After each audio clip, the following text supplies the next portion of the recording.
Welcome to the inaugural episode of the Hypnosis Nerd Podcast. This is the first episode of what we're hoping will become a series of videocasts and podcasts where we take something that is poorly understood by the public, hypnosis and hypnotherapy, and we explain it in a way that makes sense to you. Okay. Hi, my name is Kim, and I'm the client care coordinator here, the weekday client care coordinator. For this first episode, Kim has prepared some questions for me. She started here only a couple of weeks ago, so today was her first time being hypnotized, and she had also seen our clients come in and out for the past few weeks. Right now in January, it's the busy season for hypnotherapy. It seems like everyone around this time of year wants to stop smoking, they want to lose weight, they want to improve their relationships and their finances and their career and so on. So there has been a lot of activity here. Stan, you have a number of questions you prepared for me. Yes, I do. I'll just have you go through the questions, and I'm sure that everything you're curious about is also something that our listeners are curious about. Yes. Briefly describe what hypnosis is. Okay, fantastic. If I were to boil down the essence of hypnosis that all practitioners can agree on, it's a state of mind where the client is more open to new ideas, new attitudes, new perspectives, and new ways of thinking. Right. And that's something I think that all practitioners can agree upon, which is that someone who's in hypnosis has opened their mind to new ideas. Now, there are debates over, for example, whether it is the practitioner's words affecting the client's mind that causes change, or whether it is the thoughts and the feelings or the images and metaphors that arise in the client's mind when they're in that state that then causes change. So I don't want to speak on behalf of anyone else. I'm going to define hypnosis in my practice as a state of mind where the client's open to new ideas, and that state is facilitated by the practitioner. To boil down hypnosis in just a few sentences, it is the client opening their mind to the words I speak, and then my use of words to affect how the client thinks or feels about the issue or issues that they're presenting with. So my next question would be, how would somebody know that hypnosis is a right solution for them? That's a great question, because it sort of implies that hypnosis isn't the right solution for everybody. Right. And I'm going to kind of break rank with a lot of practitioners, and I'm going to just outright say that there are some people for whom hypnosis would be the long way around. So, for example, someone who has a very hard time letting go of their analytical, critical mind is someone who would first have to learn how to do that before they can effectively or deeply be hypnotized. Of course. So I would say that through no fault of their own, there are some people who are just not great candidates for hypnosis and are much more obvious candidates for something like cognitive behavioral therapy. So how would someone know if hypnosis is right for them? Right. Well, there are two parts to my answer. The first is, can they be effectively hypnotized? And because of the expectations or norms, can they be hypnotized in a first session? That's the first question I wanted to answer. And secondly, once they're hypnotized, that's not the end of it. Once they're hypnotized, can the practitioner come up with a set of messages or a set of attitudes to communicate to the client while their mind is open, such that we can reasonably predict that they can benefit from the session. Right. So it's those two things. It's not just being hypnotized. It's also, can an attitude change or a change in perspective benefit the client? So to answer the first question of can the client be hypnotized, there is something known as a suggestibility test. Yes. We have a few on our YouTube channel. We do this exercise in our office, but because hypnosis is my use of words to affect the client, I give the client a standard set of suggestions and see to what degree they are affected physically by the words I speak. And people who are very much affected by the words I speak are better hypnotic subjects than people who are not affected as much. And this is a predictive method for answering the question of can someone effectively and quickly be hypnotized? To answer the second part of the question, which is that once they're hypnotized, can we predict that verbal suggestion delivered by the hypnotist and accepted by the client will help the client? Right. So that is where I put more of my thinking. So I would characterize much of what I do as bringing people's attention to truths they had overlooked, truths they had neglected. If something can be helped with an attitude change, or by making a strong decision, or a change in perspective significantly impacts the client's quality of life, then probably hypnosis can help. Okay. If just an attitude change isn't enough to help the client, then probably hypnosis can't Now, help. is there anything that a client could do to increase their chances of entering a hypnotic state? That's a great question as well. So obviously, you've done a number of intakes over the past few weeks with different clients. You've also seen people go through the assessment, and you can see there is a wide range of responses to exactly the same exercise. Right. So the question is, can you take someone who's lower in suggestibility and start moving them up the scale? That's right, yeah. And the answer is yes. So there are a few things someone can do. The main one is that the first time anyone does anything new, they're going to be more uncertain. They're going to be thinking a lot more. They're going to be less comfortable compared to the 5th or the 10th time they're doing it. Of course, yeah, like any other practice, really. Like any other practice. And relaxation is a skill. Focusing on letting someone else's voice guide your thoughts and feelings. If you see it as a skill, that's something you can practice. That's something you can develop. Suspending your normal analytical thinking is also a skill. If you see going into hypnosis as a skill, then yes, it's something that you can learn. So we have a number of sample sessions on our YouTube channel just because people can go through their first few sessions at home. That way we can hit the ground running when people come in for live sessions. Right, so they become more prepared, or they learn how to be more prepared entering a session with you. And they know what to expect. Yes. There are no surprises. How do you practice differently from other practitioners, hypnosis practitioners? Yes. Now, I can't speak to the differences between me and literally every practitioner. So I'm sure in the world out there, there are practitioners who are pretty much a perfect match with me and my philosophies and my worldview and so on. But my answer, I would say, has changed over the years. Early in my practice, I did more of what is commonly taught and practiced by every practitioner. Obviously, the more years I practice, the more hands-on experience I have, the more client feedback I have, and the more that I iterate or build upon the feedback that I receive. So much of what I'm doing today deviates from what is often seen as the usual practice of hypnosis because of the ongoing client feedback that I've gotten over the years. Right. And there very much is sort of a market pressure for a practitioner to show the client immediate results after the first session. There are some market pressures that I've tried to address, that I try to practice within, such as the client's expectation of relatively quick results compared to psychotherapy, compared to psychology, compared to counseling or other practices. People choose hypnotherapy because of its reputation for being so solution-focused that they can expect results after the first session. So that's something that I have sort of adapted to over the years. I look for ways to minimize the number of sessions. I look for ways to be more efficient with time. One policy I've had since I started in 2006 is we'll refund everyone who is dissatisfied with the work that I've done.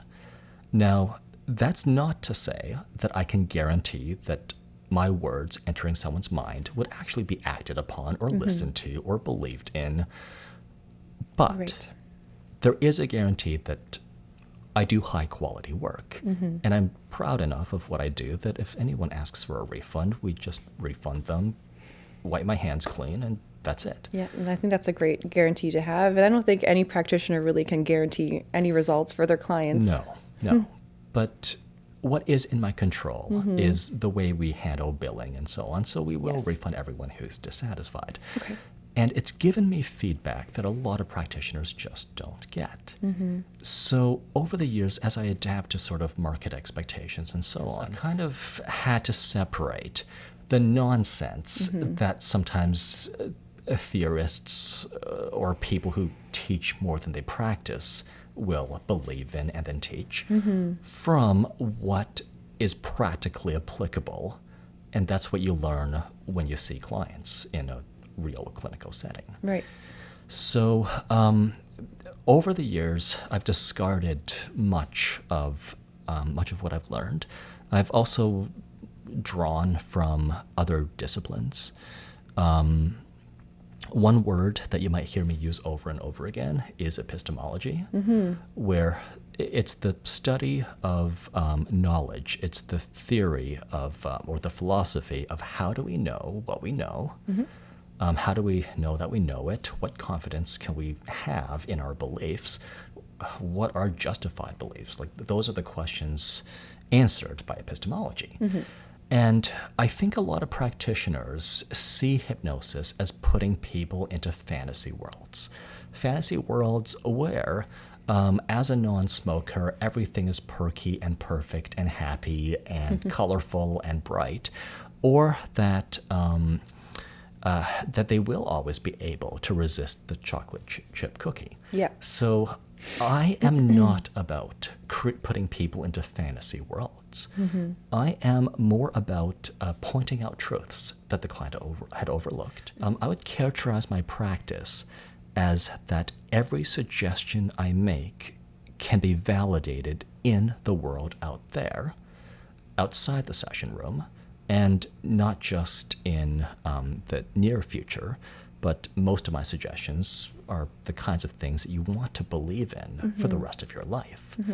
So I would say that my speaking to universal truths that are still true in a decade, that are true for all human beings, that is where my practice seems to be going. Interestingly enough, it actually seems to arise from my desire to show clients quick results.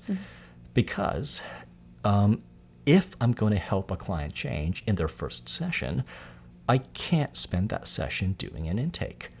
The only way I can help someone get some kind of result or noticeable change in the world out there is if I communicate to them a healthier mindset, and if I spend their entire session time elaborating upon it, putting it in the context of their life and their problems. So there is a little bit of generalization going on to be efficient with time. But one thing I've come to realize is that human beings are much, much more similar than different. And many generalizations, especially when the client's open-minded, but also when stated in the right way, are very meaningful and significant. Right. I'll give you one example. You deserve the same kindness that you give to everyone else. Now, that's something a lot of people don't actually believe. If you were to internalize that and believe it and live out that belief, it's fair to you. It's going to still be true in 10 years and 20 years. It's going to benefit you, and it's going to benefit you in many different ways. So just in that one sentence, you deserve the same kindness that you wish on others, that you give to others. Just in that one sentence, there's a lot that the client can unpack. So another question that I have is, would the unconscious mind be relevant to the practice of hypnosis? Yes. That's the short answer. I would rather say it's a dark room. Okay. I can see it's a dark room. I can definitely see that sometimes things come out of it, sometimes things go into it. But I don't know much more than that it's a dark room. Interestingly enough, once you put aside the unconscious mind and still practice hypnosis anyway, your solutions end up being more practical. They end up being more noticeable by the client. The concept of the unconscious mind is actually not necessary for the practice of hypnosis. And I often find that practitioners who speak a lot about the unconscious mind are just not as practical. Okay. And I don't intend for that to sound as damning as Right. it might have sounded. Right. I just prefer to say it's a dark room. We can all see it's a dark room, but I prefer not to opine about what I can't see. Right. And it's not necessarily, you don't have to explore it, right? Because it doesn't really affect the treatment in and of itself. It can. It actually can. So I definitely acknowledge that the unconscious mind exists, that there is part of me that is out of conscious awareness. For example, the feeling of my feet in my boots before I bring my attention there was unconscious. Yes. Yet all the nerve endings were still giving signals to my brain. It just was at the very back of my mind as opposed to at the front of my mind. All of my memories, going back to high school, elementary school, they're somewhere far away back there. They are unconscious or they're out of conscious awareness. But I guess what I'm saying is none of this is a big deal. Okay. And that's out of everything. I think maybe that's the point I want to make, that we shouldn't get caught up on the idea that the unconscious mind is a solution, or that holds the solution to all your problems. Of course, right. I do believe that solutions are better found in the thinking of people who don't have the problem that a client has than by doing a dive into or a search into the client's unconscious mind. This is where different schools of thought come in. In psychology, there's sort of a split between adherents of Freud and psychoanalysis versus the more behavioral or cognitive behavioral school of thinking. And I think the cognitive behavioral school of thinking is just going to completely take over psychology, and that more and more as we get further in time away from Freud, that fewer people will be doing psychoanalysis, fewer people will be doing explorations of their dreams and their unconscious. I don't want to denigrate the practice of psychoanalysis or the work of Sigmund Freud. I just look at every great speaker or communicator who was able to persuade people to new points of view before Freud as showing us that we do not need the concept of the unconscious mind to effectively practice verbal suggestion.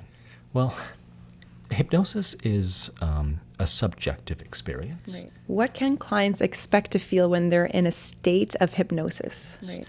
So different people have different experiences, similar to how three people all taking the same mushroom will have three different subjective experiences of the same compound inside their brain. So I would say that what every experience has in common is an inward focus, a distortion of the feeling of time passing. Usually time feels like it's flying by, and then 50 minutes might feel like 15 minutes, or 40 minutes might feel like 10 minutes. Almost universally, people will feel very heavy or very light. There is a relaxation that is often deeper, especially for people who are normally very wound up tight. There's a deep relaxation involved. I also want to create a feeling where the client feels supported, which means they don't have to think, they don't have to plan, they don't have to look ahead, and instead they can let my words guide their thoughts and their feelings. Now that's more what I have to create for the client. But I would say that if all those check boxes are checked, then somebody was effectively hypnotized. Right. Now, what is your approach to remove the mysticism out of hypnosis in general? Well, that's a great question again. And you might know that the motto for this business is Yes. we make hypnosis make sense, because I do believe that if people understood hypnosis better, more people would be doing it, fewer people would be scared of it, fewer people would believe that it's hokey or that it's, whatever derogatory term you might put on it. So what I'm doing to take the mysticism out of hypnosis is to explain it like the way I am on this episode, in ways that don't require you to buy into any new beliefs. You don't have to believe anything new to believe that words can affect how you feel. You don't have to believe anything new to believe that you have the capacity to open your mind to well-spoken words in the right context. Because I don't talk a lot about the unconscious mind, I'm avoiding the whole topic of how the heck do you know what is in the unconscious mind when by definition it is unconscious. Of course. So I'm a rather humanistic, empirically minded person. And the more I stick with that, universal human thoughts and values and belief systems, as well as rational inquiry, empirical observation, and good epistemology, the more I stick to these things, the more hypnosis feels like a normal thing that people can do. Our clients here, as you know, tend toward the more affluent end of society. Yes. So we get professionals, managers, engineers, professors. These people don't have the luxury of being in a fantasy headspace. We get doctors in here, we get scientists in here. Their entire jobs are to take a close, unflinching look at reality. So, to answer the question again, it's to stay true to the same kinds of values and belief systems held by most people in this world. How can you determine a client's hypnotic depth? It's a great question. So, hypnotic depth, again, is a concept that not every practitioner or theorist will agree with. People who believe that we're always in hypnosis and that every hypnotic phenomenon can be exhibited at any depth. I mean, that's a school of thought. So I do somewhat believe in the concept of depth. Now, depth is just a metaphor. It doesn't refer to deeply relaxed. It refers to the ability to accept increasingly unusual, even bizarre suggestions. So a hypnotic depth scale, for example, there's an Aaron scale, there's also a Stanford scale, but a depth scale will have a list of hypnotic phenomena, things that happen during hypnosis, ideas people can accept during hypnosis, that normally when their critical faculties are all online, they wouldn't accept. So on lighter levels, the suggestions are fairly easy. It's like, your eyelids are so relaxed that they don't work. Test them, show yourself they don't work. And then that's fairly easy for most people to accept. Later on, to test for a deeper level, I might make suggestions like, you'll try to raise your arm, but you'll find that you can't. Your arm is just like a block of wood. And even when you try to lift your arm, it just stays exactly where it is, perfectly still. Now, that's harder to accept. Yes. So if the client accepts that suggestion and finds that they can't lift an arm, it is indicative of a deeper depth. Okay. In deeper levels still, people can hallucinate. People can have almost like an eyes open dream, in that they might imagine a cat that isn't there. So that is, like I said, a deeper level. But to answer the question, it's to give suggestions that normally people wouldn't accept, and see if they accept them. Okay. Have you ever had a client react a certain way when you told them or asked them to either lift an arm or move a certain part of their body and they were unable to? Have they responded a certain way to that? Well, usually in sessions, the test that I use is the eye lock test or eyelid catalepsy. So the suggestion is your eyelids are so relaxed that they don't work. Give them a good test, show yourself they don't work. And for some people, especially if I find out they're claustrophobic, it is scary, even terrifying, to find that they no longer control their eyelids. And in that situation, sometimes I have to reassure the client that there's no power coming from me, that it is not just my suggesting that that's causing their eyes to have locked shut. It is their acceptance of what I've said, and that is just a test for them and for me to know that they're able to accept my suggestions to that degree. Okay. Because before I get to the reasons why they're actually in my office, so to quit smoking or to lose weight or to overcome an anxiety or a fear, which are often more deeply rooted, by the time I'm working on the issue or the issues that they're actually in my office for, so to quit smoking or to lose weight, I want to make sure they are accepting relatively easy suggestions to accept, like that they have forgotten the next number in a sequence.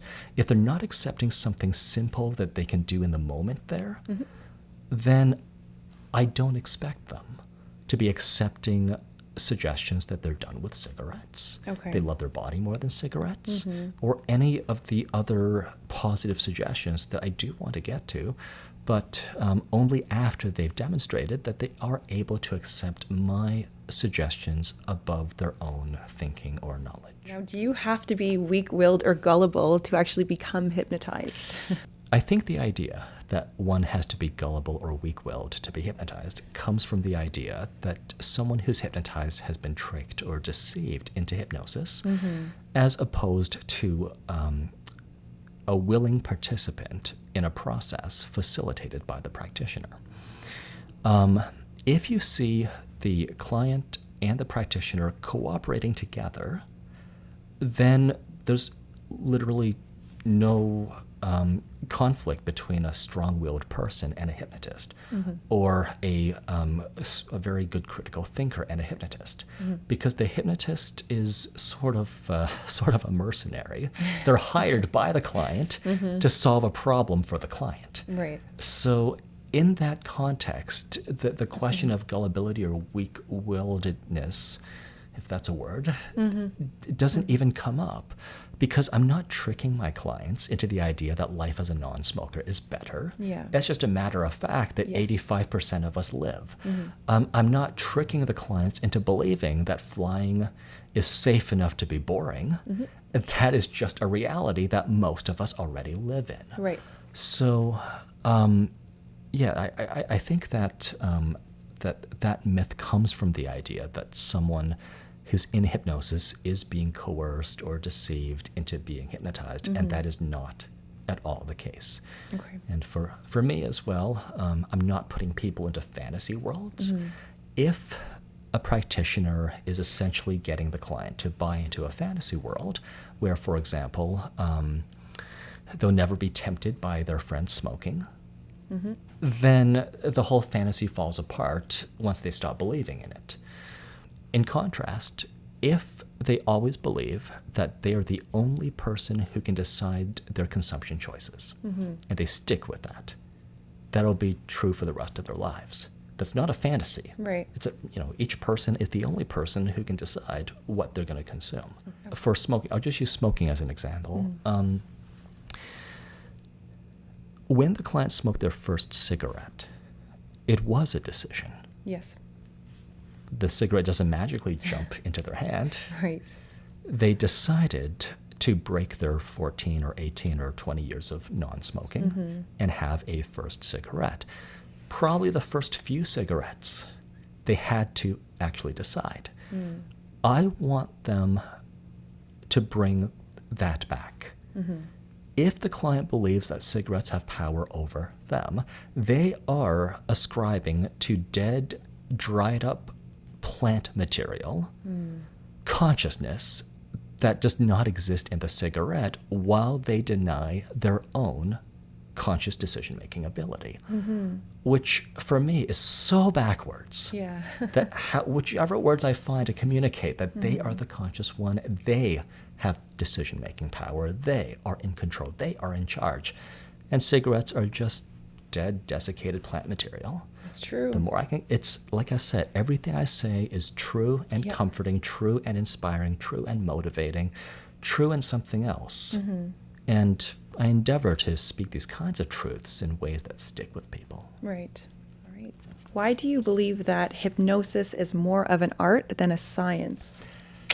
It's a great question. I guess you've read my booklet, The Skeptic's Guide, Yes. where I do put forth the idea that hypnosis is more of an art than a science. And I'm talking specifically about hypnosis in practice, in a place like this. One of the reasons is that I work with individuals. Earlier I said I do have to generalize, but I only do it reluctantly, Right. only to meet the expectation that the client sees quick change. But I am not doing science on my clients. I'm not controlling what I do to be the same for everybody. Clients have not volunteered for a study. Our follow-up is by phone a couple of weeks later. So everyone who doesn't answer, we literally don't hear back from. And we don't push it because our clients have not signed up to be scientifically studied. That's right. So that's why the work I do here is not science. What makes it an art, though, is, like I said, I do see myself as being sort of like a modern-day orator or a modern-day rhetorician, which means that every discipline that uses words is one I can draw from. So I draw from, the most popular author in the field of the psychology of influence is Chao. I draw from books written by publicists and people who work in PR. I draw from, of course, all the persuasion techniques that go way back to the Greeks. I draw from poetry and drama and fiction, narrative fiction. I was an English major, so I read lots of that. And there is a very rich history of how stories have inspired people or motivated people since the dawn of human history. So I see what I do as more of an art than a science because I don't see this practice of using words to affect people for the better as having started around the time of Freud or the first part of the 20th century. I see it going back to even before that, where before the concept of the unconscious mind, before modern psychology, there have been bards, storytellers, playwrights, actors, who have used words to affect people for the better. So I'll draw from all these sources, and I am drawing from the arts. I'm not drawing from sciences. Okay. Yep. Interesting. Although I do want to add, that even though I said I'm not doing science, I do very much value empiricism and good epistemology. I do want to make sure that is communicated because I'm not creating fantasy worlds. Right. I am, we're coming back to it again, pointing out truths that clients had neglected or overlooked. Right, of course. Now, how does hypnotherapy differ from psychotherapy? It's a great question. I actually have a separate video on this topic, but I'll summarize it as quickly as I can. Great. The main difference, at least the way that I see it, so if there are any psychotherapists out there who disagree with me, feel free to leave a response or make a response video. But the main difference, the way that I see it, is that the model for change is different. If you ask me, how does hypnosis change people? I'll tell you, it is verbal suggestion. Hypnosis allows people to open their minds and receive the words I'm speaking, to feel the words I'm speaking, to accept the words I'm speaking more deeply.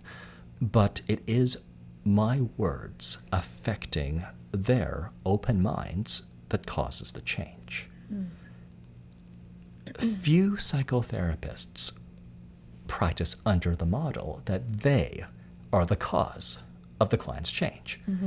Most psychotherapists, at least the ones I've talked to, will always credit the client. I mean, I also credit the client more than myself because the client's the player on the field. I'm the coach on the sidelines just calling things out. Right. So I do credit the client for change. But a psychotherapist will tend to believe that the client gaining their own insights, the client being able to look inward and figure things out with the therapist's help is what causes the change.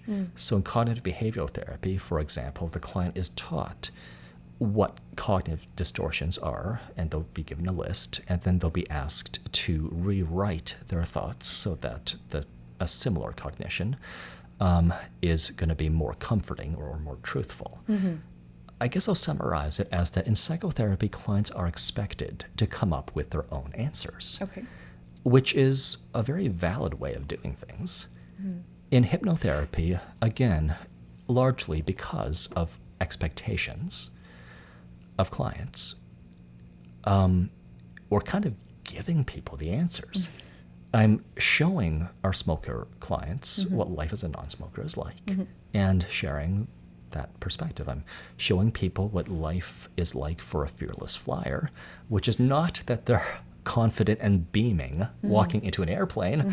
It's that flying is so routine and predictable, it's boring. Right. So I would say that I borrow quite a bit from a discipline called NLP, Neuro-Linguistic Programming, not natural language processing, in that I believe in looking at models of healthy thinking and communicating that model of healthy thinking to the clients who come here. It's very solution-focused.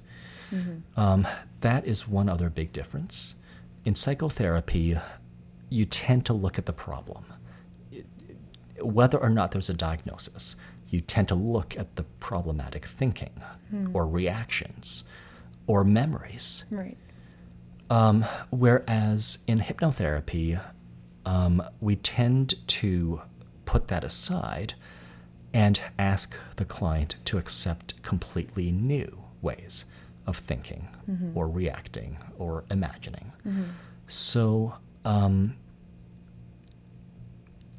I don't know how many of our viewers are computer programmers, but one analogy that I would use for computer programmers is that sometimes clients present with spaghetti code.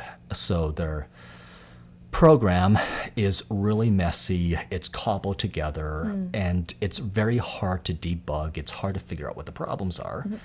A psychotherapist would make the effort to unravel the spaghetti code and to make it more orderly. Right. Someone like me would rather just put the whole thing aside and give you a new script. The same kind of script that works for the next person or for the last 10 people who also wanted to become a non-smoker. Right. So those are a few differences. I have more in my psychotherapy versus hypnotherapy video, or I think I also have a video called I Am Not Your Therapist. Yes. Because one day I just got frustrated by people treating me like a therapist and telling me all their problems when I'd rather just know only enough to find solutions and then go right into delivering solutions. Right. So solution focused instead of digging up into somebody's past. It's very solution focused. There are other differences, but those are some of the major ones. Okay. Very interesting. Okay. Do you have any other questions for me, or? That's all I have for you, Luke. Well, fantastic. I want to wrap up this first episode by having you share your thoughts on the session that I did with you earlier today. Right. Now, you have been working here for a few weeks, so you facilitated a few people coming in here, and you kind of knew what to expect going in. Right. You had also seen consistently people walk in and they're much more stressed than when they walk out of the session room. So you got to have that experience firsthand earlier today. That's right, yeah. So my first question is, was it what you expected? It was very different than anything I've ever experienced before. I didn't know exactly what to expect or what to feel. Of course, I spoke with other clients and discussed their experiences and how they felt before entering a session with you and their common concerns and whatnot. But for me, I believe I'm pretty suggestible. I did do the suggestibility test, and my score was quite high. So I feel like I definitely did enter a state of hypnosis. It almost felt like an outer body experience. And I believe the way you describe it as a state of being half awake and half asleep, it was I believe that's very accurate. And it was very relaxing, and my body almost, I would say, maybe a minute or two into the actual session, felt very heavy. And yeah, I really felt like I couldn't move my muscles. They almost felt like they were jelly. But it was a very interesting experience, and it's definitely something I would love to try again. So I'm curious, because I have been hypnotized before, but I've never been hypnotized by me. Yeah, I wanted to ask you actually if you have been hypnotized before. Well, of course. Yeah. I mean, when you go through training Yes. and also just to understand the skill and the practice and the craft better. Of course. Of course, I'm not just on the speaking side. I sometimes will participate in sessions performed by someone else. Right. So my question for you is, have you ever done, sometimes in yoga, they'll have a meditation at the end. They'll have a guided meditation. Right. Have you ever done any guided meditations before? Because that's usually the closest analogy that people can relate to Right. when they think about what hypnosis might feel like. And if you have, then can you speak as to how hypnosis might be different from this very similar related practice? Right. So I've definitely done quite a few yoga classes in the past, and generally they do end yoga sessions by going into a pose called Shavasana, where you lay down and you relax. It's my favorite pose. It's a great pose. It's very soothing and comforting. And generally you're laying down, your palms are open, you're taking deep breaths. And you allow the instructor's voice to affect you to the best of your ability, which is very similar to what Luke does with his clients in a hypnosis session. So in that sense, it's almost similar in a yoga pose, a relaxing yoga pose, to an actual hypnotherapy session. So in that respect, they are pretty similar. It's just, I would say, shorter when you're in Shavasana. It's a shorter length of time. Yep. But otherwise, when I've tried to do meditation on my own, sitting comfortably by myself, it's a little bit harder. It's nicer to have somebody guide you with their own voice, especially if they have a soothing voice like Luke does. It definitely helps you enter a more, just a different world almost, it feels like, yeah. So you don't have to tell our viewers what the content of the session was about, Right. but it wasn't just a relaxation session. It wasn't just going into hypnosis and coming back out again. Right. I did want to make an impact on the way that you feel. Yes. It's been a few hours since your session now. Could you talk a bit about how anything, if anything, shifted or Yeah, changed absolutely. since the session? For sure. So I am someone who has, I would say, generalized anxiety for the most part. So I noticed after the session, physically, like a physical difference. Usually, sometimes I have a tendency to sort of like scrunch up my shoulders. I noticed that my muscles felt much looser, a lot lighter. Even though it's interesting because in the actual session I did feel heavier, but coming out of it and actually walking out of the room, I felt much lighter. So I felt, that was an interesting feeling for sure. That's very interesting. You've described hypnosis, at least observing clients walking out of my office, Yes. as being like a massage for the brain. Yes, I love that analogy. Because there's no actual physical touch involved. There's no That's right. energy healing involved. It's purely through verbal suggestion That's right. that I cause all the effects that I do. After having experienced it, I guess you still see it as kind of like a massage for the brain. Definitely. Almost even like a massage for the body, just because of experiencing the heaviness and then getting up out of the chair and from feeling so heavy and almost like you can't lift certain parts of your body to just slowly getting up and being able to walk out of the office and just feeling looser and lighter. It's something that's hard to understand unless you physically experience it yourself, I find. Well, here's one way that I might sort of explain what the experience from the client side might be like. Sure. When you meditate by yourself, you're sort of having to be, you have to go into your own psyche, but you're unguided. You're going alone. That's right. During hypnosis, you're going into your psyche, but with an experienced guide. So I kind of know what pitfalls to avoid, what things to point out. I sort of know how to anticipate and prevent problems or to handle issues as they arise. So it means you don't have to think about what you're supposed to be thinking or doing. You don't have to keep an eye on the time. You don't have to worry about all of that. And you get to focus more on your own experience. Once again, thank you for joining our first episode of The Hypnosis Nerd. I'm Luke Chao. And I'm Kim Gray. From the Morpheus Clinic for Hypnosis in Toronto, Canada, where we make hypnosis make sense.